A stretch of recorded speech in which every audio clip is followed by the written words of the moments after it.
parents have always kind of driven the point home about how important it is to portray yourself in a good light on social media. So for me, like that kind of meant that ever since I've been growing up, my parents have followed me on Instagram, Snapchat, Twitter, and they've made sure that everything that I'm posting is appropriate and professional. So I kind of knew that.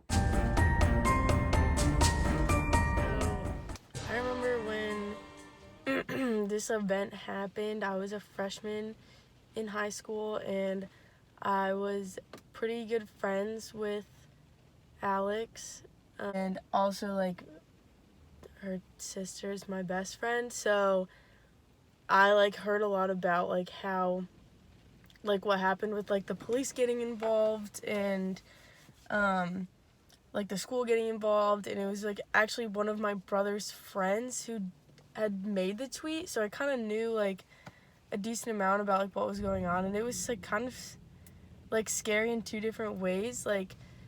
Um like my not only like Alex but also Sydney were getting like threats from people online, like death threats. Like people found like their address, like what country club like Alex golfed at, like all this stuff, and it was kind of insane. And like it's terrifying. They both had to like deactivate like all their accounts and stuff, and like But freshman year, when someone had tweeted off of Alex Church's phone, they tweeted something discriminatory, and we had to have an assembly about it.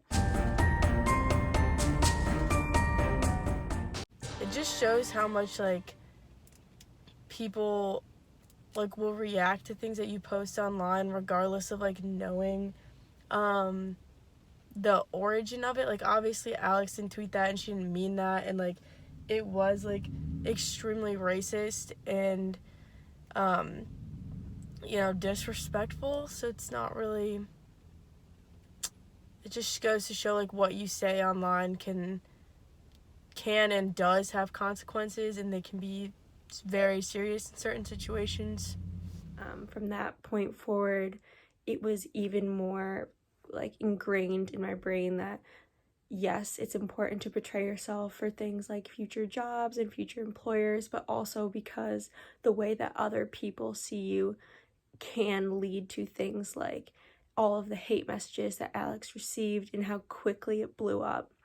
So for me, hearing what happened was now stays as a constant reminder of before I post, before I like, before I retweet, whatever, I'll always, think for a second, wait a second, and see how that could be viewed by someone else or how that could affect someone else and like what that meant to someone else because of what I was doing.